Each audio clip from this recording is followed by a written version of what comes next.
And when you think about this idea of growth, on the flip side of the spectrum, in addition to the roadblocks that you've had to be aware of and overcome, what have been some of the opportunities, the wins that you've experienced along the way? There have been a lot of opportunities that have come into play with just reorganizing the way that I do things.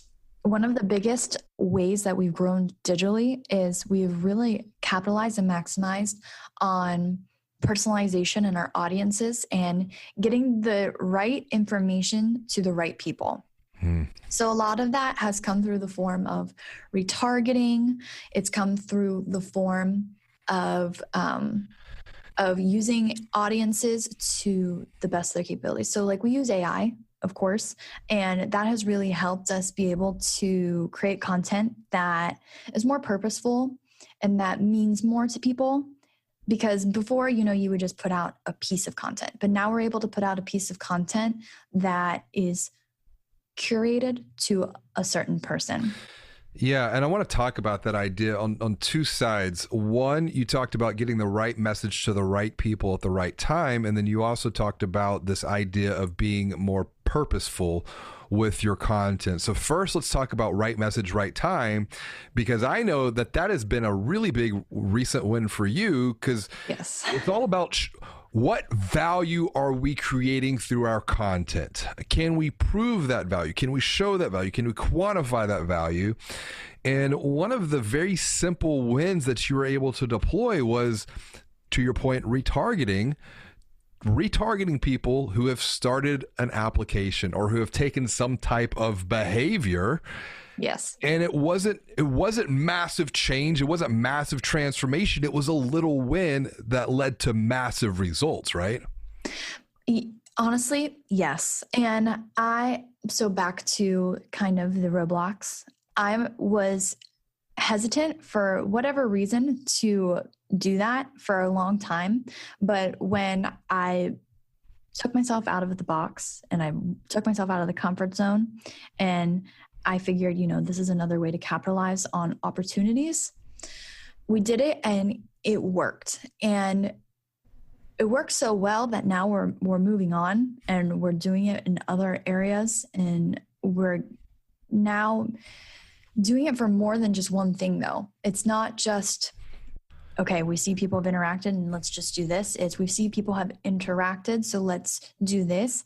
Oh, but we've also seen they've interacted and they don't have this, so let's go here. So it kind of takes a puzzle and it's putting the pieces together to really form something that is a whole. Yeah, and this is really where the idea of digital consumer journey mapping comes into play. And one of the key elements to make digital consumer journey mapping successful requires content, but also the context of that content in the different stages of their buying journey, which you said AI informing personas, and personas are allowing you to be more purposeful with your content. I want to come back to this idea of purpose, because yes, I believe that purpose is really the foundation for any financial brand's future digital growth, to maximize their digital growth potential. Purpose provides guidance, it provides direction, it provides inspiration, both for internal and external stakeholders. And when we think about this idea of purpose, what's your bigger purpose, and what's the bigger purpose that you're working towards as an organization? The bigger purpose, being a financial institution and that we cater to everybody, is honestly just creating a peaceful and successful financial future for people. Too many people get caught up in the stigma of it's not okay to talk about finances. And for the better part of 3 years, I have spent talking about finances. And to be honest, talking about them has made them so much better than they were for myself personally. So it's kind of like when you go to a therapist and you're like, I don't want to speak to a therapist. Like, who are they to tell me what to do with my life? Well, when they've been through it and they've also gone through that and they've had certain trainings, yes, it does make a difference in being able to rely on that person for advice, for tips, for tricks. So I will say that in a nutshell has honestly really helped, and it's made so much of a difference seeing that bigger purpose come through all areas within our financial institution.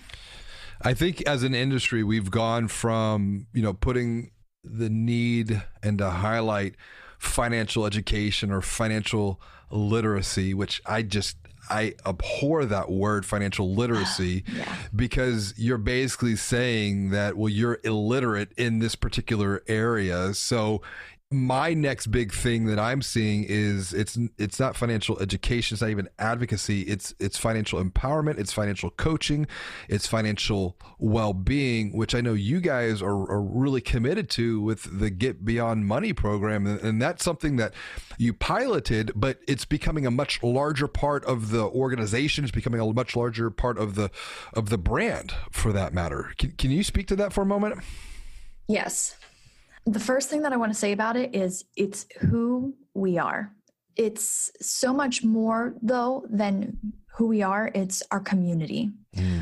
We're based in South Florida, and South Florida, they are not a financial literate, put that in quotations, type of people. They don't want to sit down. They don't want to talk, they don't want to talk about it.